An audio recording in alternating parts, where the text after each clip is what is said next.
Hello guys, once again I welcome all of you in my English classes. We have read present and past tense so far. Today we will start our new tense, future tense. Future tense को आधुनिक जो grammar के विद्वान हैं वो इसको अलग से टेंस नहीं मानते हैं, इसको केवल एक टाइम के रूप में लिया गया है क्योंकि इसमें होने वाले जो कार्य हैं वो एकदम से निश्चितता के साथ हो ऐसा वहां पर नहीं माना गया है। अधिकतर जो कार्य हैं जो पहले से निर्धारित हैं वो वहां पर बताए जाते हैं। तो इसमें पहला जो अपना टेंस है वो है फ्यूचर सिंपल टेंस। सबसे पहले हम इसकी पहचान देखते हैं। पहचान हम दो तरह से देखते हैं। पहली वाली अपनी है हिंदी की पहचान। हिंदी के अंदर वाक्यों के अंत में गा, गे, गी आदि शब्द हैं वो लगाए जाते हैं। इनके द्वारा पहचान की जाती है कि वो जो वाक्य है वह हिंदी के फ्यूचर सिंपल टेंस का होता है। दूसरा है वो है इंग्लिश की पहचान। इंग्लिश का कोई वाक्य यदि फ्यूचर सिंपल टेंस में होता है तो दो हेल्पिंग वर्ब्स शैल या विल और इनके साथ में वर्ब की फर्स्ट फॉर्म ये यहां पर पाई जाती है। हिंदी के वाक्य के अंत में गागेगी और इंग्लिश के वाक्य के अंत में शैल या विल के साथ में हम वाक्य की पहचान कर लेते हैं। दूसरा है फिर इसके सूत्र। सूत्र है वो कैसे बनाए जाते हैं, कौन सी सहायक क्रियाएं हैं, कौन सी इसमें मुख्य क्रियाएं हैं। पहला इसका जो सूत्र होता है सकारात्मक, उसमें सबसे पहले सब्जेक्ट के बाद में ये हमने यहां पे लिखी है दो हेल्पिंग वर्ब शैल या विल, वर्ब की फर्स्ट फॉर्म और plus A object.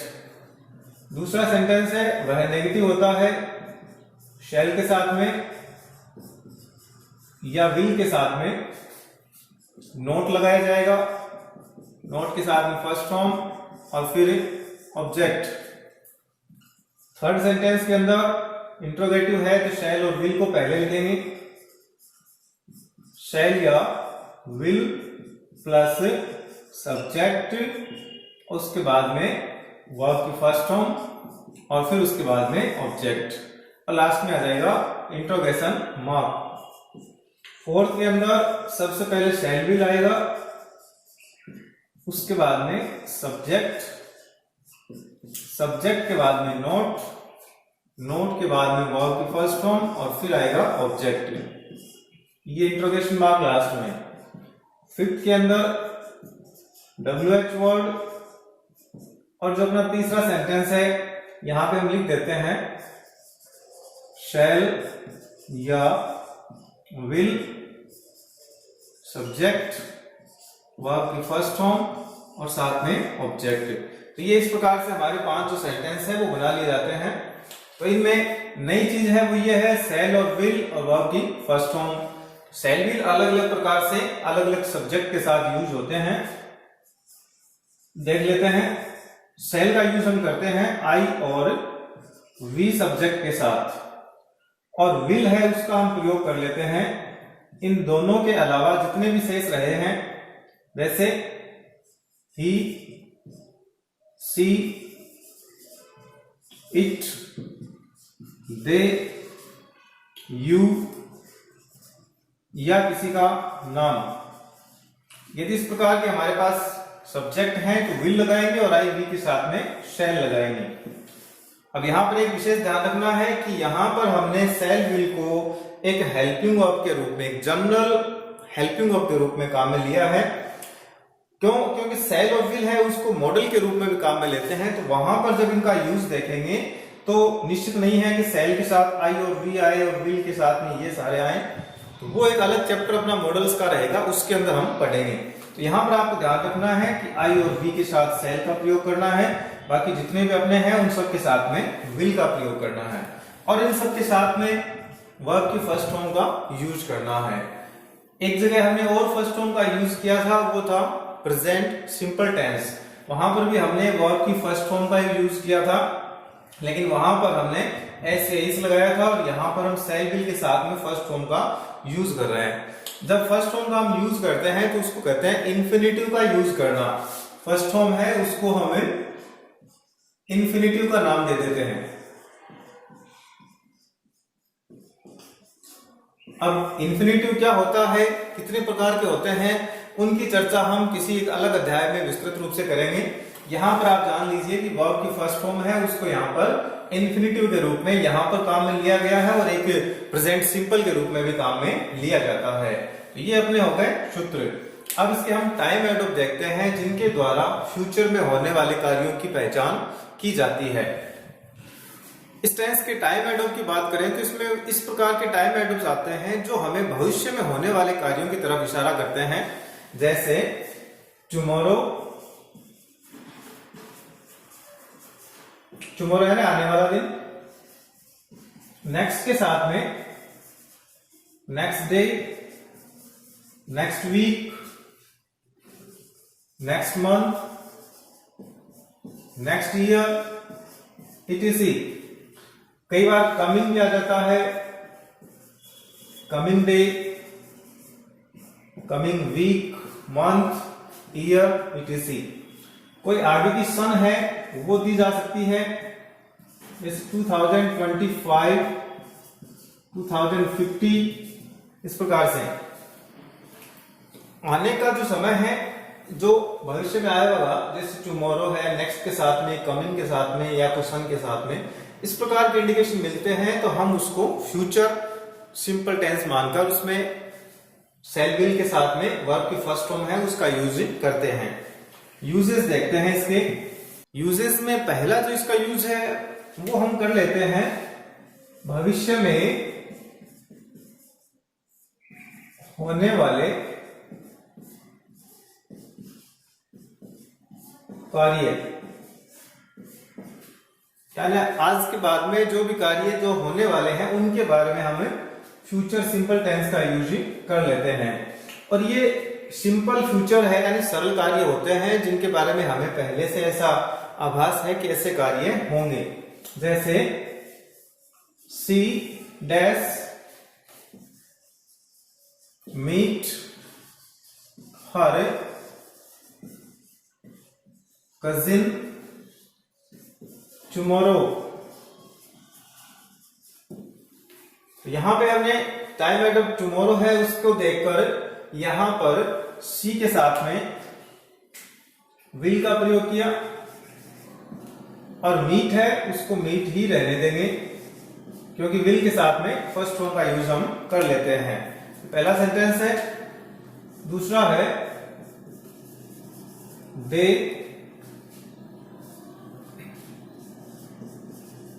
Play a friendly match, friendly cricket match कर लेते हैं।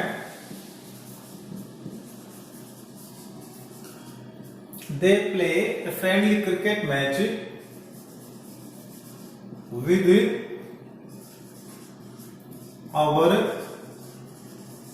School team. ये एक दूसरा सेंटेंस है। तो यहां पर प्लूरल है दे, इसके साथ में हमें शैल और विल के लिए विल का प्रयोग करेंगे और प्ले का प्ले ही रखेंगे। ये हो जाएगा दूसरा सेंटेंस। तीसरा है आई के साथ में I write a report on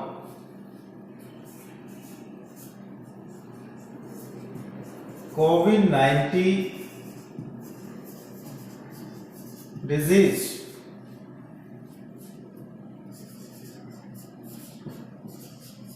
next week. I के साथ में क्या लगाएंगे? शैल, शैल के साथ में write. I shall write a report on COVID-19 disease next week. यहां पे हमने नेक्स्ट वीक है उसको देख के शैल कर लिया आई के साथ में और यहां पर हमने विल कर लिया। और इस सेंटेंस के अंदर हमने कोई टाइम एडवर्ब लिखा नहीं है लेकिन उन्हीं में से कोई एक टाइम एडवर्ब है वो यहां पर आ सकता है। तो ये तो भविष्य में होने वाले कुछ साधारण से कार्य हैं जिनको हमें शैल और विल के साथ, आई है तो शैल वी है तो शैल और बाकी सबके साथ विल, और ब्रैकेट में जो वर्ब दी गई है उसी को जाके हमें आगे रख लेना है। दूसरा जो अपना यूज है उसके अंदर हमें एक निश्चित पैटर्न है, जैसे बी प्लस टू और वर्ब की फर्स्ट फॉर्म, ये बी फॉर्म है और ये है इंफिनिटिव। इस सूत्र की सहायता से हम फ्यूचर सिंपल टेंस को बता सकते हैं। अब इसके अंदर शैल और विल का यूज नहीं होता है, लेकिन फिर भी जो वाक्य अर्थ जो हमें देता है वो फ्यूचर सिंपल का ही देता है, फ्यूचर में होने वाले कार्यों का। जैसे आई डैश, यहां पे हमने बी लगा लिया, यहां पे टू, यहां पे हमने राइट लिखा, ए लेटर। ये इस प्रकार का एक सेंटेंस है, I be to write a letter. तो आपको यहां पता है कि बी फॉर्म जो प्रेजेंट में होती है तो यहां पर हम क्या करते हैं, एम, यहां पर हम एम का प्रयोग करेंगे, I am to write a letter. तो अर्थ क्या बना, मुझे एक पत्र लिखना है। ये नियर जो फ्यूचर है उसमें होने वाले कार्यों को यहां पर हमें बताया गया है। एक और सेंटेंस देखते हैं, सी बी के साथ में send a message to her father. She be send a message to her father. तो यहां पर हम क्या करेंगे, सी इज टू, सॉरी यहां पे हमने टू नहीं लिखा, यहां पे टू आएगा। She is to send a message to her father, उसको अपने पिता को एक संदेश भेजना है। ये हो गया दूसरा सेंटेंस। एक और देखते हैं, दे के साथ में,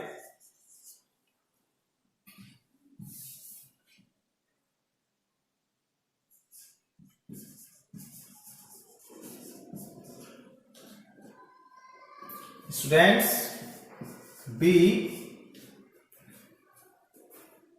to prepare for examinations। Students to prepare for examinations, छात्रों को तैयारी करनी है। यहां पे प्लूरल है तो हम क्या करेंगे, are students are to prepare for examination, छात्रों को परीक्षा के लिए तैयारी करनी है। तो ये इस प्रकार के कुछ सेंटेंस हैं जो हमें आने वाले भविष्य में होने वाले कार्यों के बारे में बताते हैं। यद्यपि इनमें सेल और विल का यूज नहीं होता है, फिर भी एम के साथ में, इज के साथ में और आर के साथ में ये एक जो पैटर्न है, टू के साथ फर्स्ट फॉर्म लगा के हम ऐसे कार्यों को बता सकते हैं।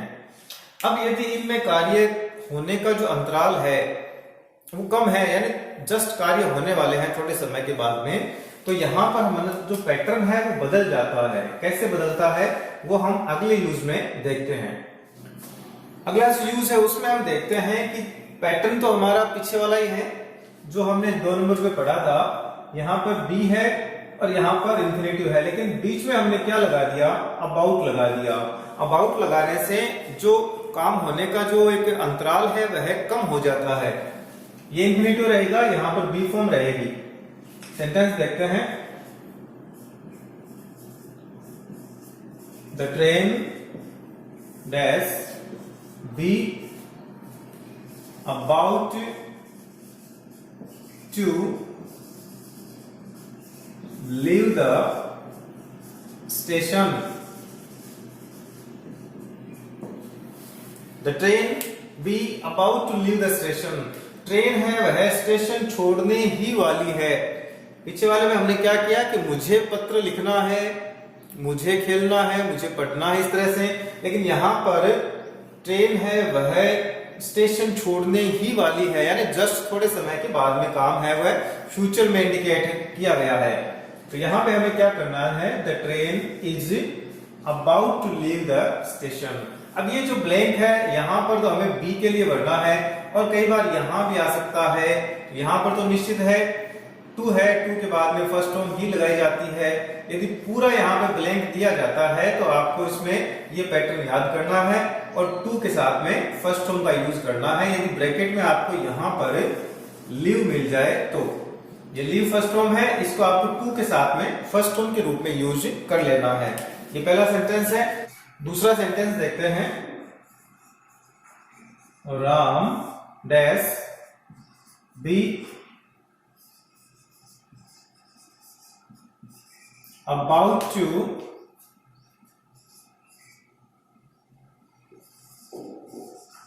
reach at the finish line।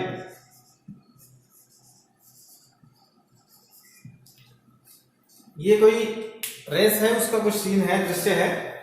Ram be about to reach at the finish line. उसके अंदर रेस के अंदर जो एक फिनिश लाइन होती है, जहां पर दौड़ते दौड़ते जो खिलाड़ी हैं, जो धावक हैं, वो जब पहुंच रहे हैं उस लाइन को फिनिश लाइन कहते हैं। तो वहां का सेंटेंस है Ram about to reach the finish line. अब राम है वह दौड़ता दौड़ता इसके नजदीक पहुंच गया है और किसी भी समय वह फिनिश लाइन पे पहुंच सकता है। तो यहां पर हम क्या कर देंगे, इज कर देंगे Ram is about to reach at the finish line. ये अगला सेंटेंस हो गया। एक सेंटेंस और देखते हैं।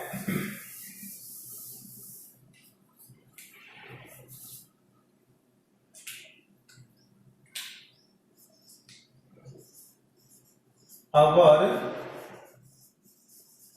syllabus be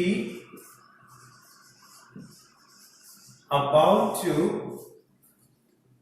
complete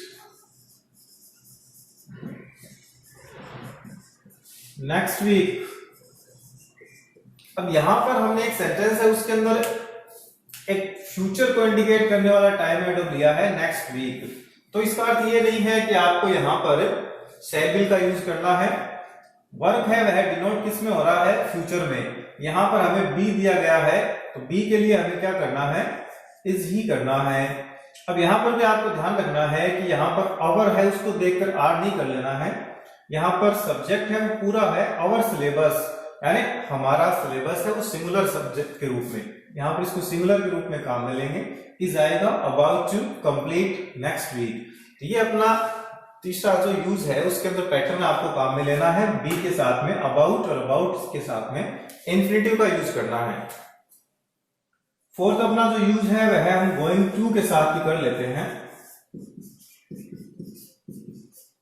going to के साथ में फर्स्ट फॉर्म, ये प्रेजेंट कंटिन्यूअस टेंस का भी यूज है, लेकिन यहां पर भी हम गोइंग टू का जब यूज करते हैं तो जो उसके अंदर कार्य है वह अव्यवस्थित रहता है। प्रेजेंट कंटिन्यूअस में करते हैं तो वर्क होता है, अरेंज्ड होता है, वह पर्सनल होता है, वह व्यक्तिगत होता है। लेकिन यहां पर जब हम गोइंग टू का यूज करते हैं तो अव्यवस्थित है, यानी उसके अंदर कोई व्यवस्थित कार्य अभी तक नहीं है। जैसे सेंटेंस देखते हैं।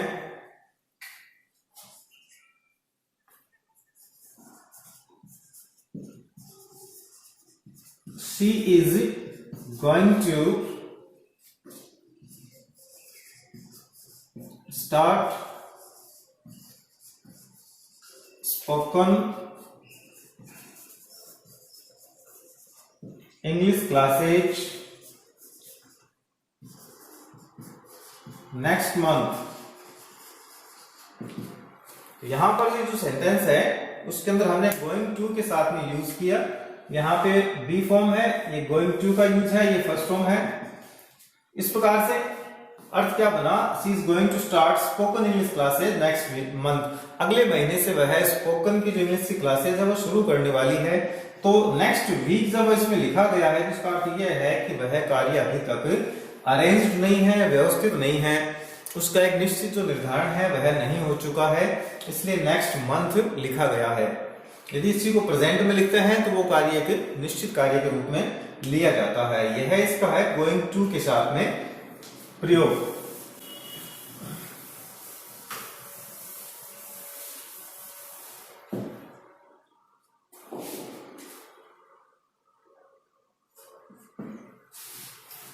पांचवा जो इसका यूज है वो हम करते हैं तो प्रेजेंट सिंपल टेंस में है, जैसे प्री प्लान कार्यों के लिए, प्री प्लान्ड एक्शंस। पहले से जो निर्धारित कार्यक्रम है वही है, इसमें फ्यूचर के इंडिकेशन भी मिलेंगे, लेकिन फ्यूचर सिंपल की बजाय प्रेजेंट सिंपल ही इसमें भरा जाता है ब्लैंक्स के अंदर। जैसे अवर स्कूल डैश रीओपन इन जुलाई। ये हमने आगे का महीना है वो लिख रखा है, फ्यूचर का इंडिकेशन है, लेकिन फिर भी यहां पर हमें प्रेजेंट सिंपल टेंस को ही यूज करते हैं, और यहां पर प्रेजेंट सिंपल के लिए ये सिंगुलर है तो रीओपन्स कर लेते हैं, और स्कूल रीओपन्स इन जुलाई। एक और देखते हैं, वी यहां पे हमने डैश लिखा, यहां पे लिखा सेलिब्रेट